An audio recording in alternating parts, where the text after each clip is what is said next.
I think just recently I was reading a book by Todd Herman about this, and he mentioned target mapping, which I've never heard before, but I guess that's essentially what it is, where you're deconstructing a goal backwards. And that's what I did. I basically said, okay, I'm here. I want to work in Hollywood. What can I leverage? Okay, I got nothing except for passion. And yeah, just kind of went after it. And I think that there were definitely setbacks, but I think that's where perseverance comes in. And this is what we chatted about right before we started, was that I really admire people who don't give up, because the whole point is to fail and fail and fail, but you're failing up. And most people look at it like avoid failure, so don't even try in the first place. So I think it's this pig-headed discipline and having that bigger dream of going after something that it is meant build the strategy to get there. And as long as you have a strategy, you just got to follow the recipe. Yeah.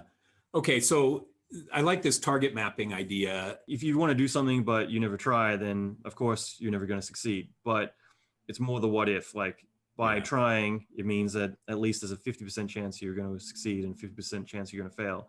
It's more about creating opportunities every way you can just by putting in the work. But I think that these days, knowing my audience a lot better, I think it's, first of all, relationships are everything and way more important than the work or anything else.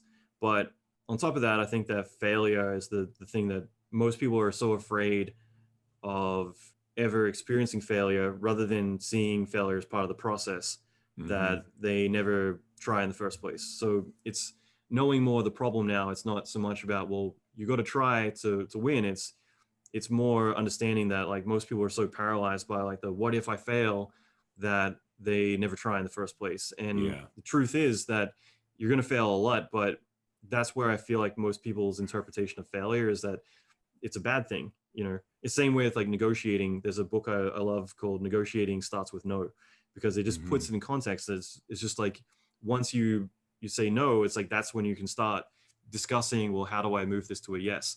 And usually it's about understanding their needs, their wants, and then you'll get everything you want once you can address that. But with failure, if you're seeing failure as, well, if I fail, it's the end of the world, instead of like, okay, if I fail, then that's data for me to say, okay, now I have a result, now I have another, now I have another, now I can start to move more to a positive opposed to a negative. That interpretation, I think, changes everyone's perspective. And most people, unfortunately, see it as like, you know, if I fail, it's the end of the world. So they're so focused on that, and it's so crippling to them if they do experience it, rather than it being a stepping stone. Yeah. Awesome, man. Great advice to leave on in this episode number 300 of the Allan McKay podcast.